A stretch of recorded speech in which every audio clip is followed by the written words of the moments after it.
Direct పట్టుకోవచ్చు ఇలాగా. చూసారా, కొంచెం వేసాం కదా మేడం. మీరు చూడండి ఒకసారి, క్యారెట్ బాయిల్ చేసిన వాటర్ ఉంది కదా, ఆ వాటర్ వేస్తే ఇలా వచ్చేసింది. అంటే అందులో ఉన్న సారం అంతా వచ్చేసింది, ఒక బెల్లం పాకంలా వచ్చేసింది. చూడండి, అంటే న్యూట్రిషన్ అంతా వాటర్ లోకి వచ్చేసింది. ఇప్పుడు మన ఇంట్లో అనుకోండి ఇంత మాడిపోతుంది కదా గిన్నె, ఎలా క్లీన్ చేస్తాం మనం? సబ్బు పెట్టి పీసులు పెట్టి రుద్దేస్తా ఉండాలి. ఎందుకంటే హోల్స్ ఉంటాయి కాబట్టి మాడిపోతుంది ఎక్కువ. ఇందులో ఏంటంటే నాన్ పోరస్ నేచర్ కాబట్టి క్లీనింగ్ కూడా ఈజీగా ఉంటుంది. నేను చూపిస్తాను చూడండి. చూసారా మేడం?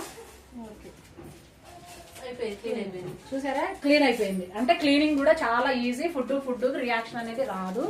మనం ఏం చేస్తామంటే మన ఇంట్లో డిఫరెంట్ పాత్రలు ఉంటాయి. దోశ ఒకటి, చపాతీకి ఒకటి, మనకి డిఫరెంట్ పెట్టుకుంటాం కదా. ఇందులో అలా కాదనమాట. అన్ని ఒక్క సెట్ లో మనం చేసుకోవడం వల్ల ఫుడ్ రియాక్షన్ అనేది ఉండదు. ఇదే ఎగ్జాంపుల్.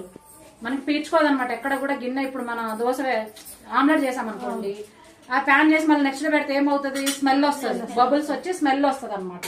ఇందులో ఏంటంటే నాన్ పోరస్ నేచర్ కాబట్టి మాకు స్మెల్ అనేది రాదు, పీల్చుకోదనమాట. అందువల్ల ఒక సెట్ లో మనం మార్నింగ్ టీ దగ్గర నుంచి నైట్ డిన్నర్ వరకు అన్ని ప్రిపేర్ చేసుకోవచ్చు. చాలా ఫాస్ట్ కుక్ అవుతుంది, హెల్దీ వేలో తినొచ్చు, చాలా టేస్టీగా తినొచ్చు. మేమైతే 15 years గా ఎంజాయ్ చేస్తున్నాము. మీరు కూడా ఎంజాయ్ చేయాలని కోరుకుంటున్నాము.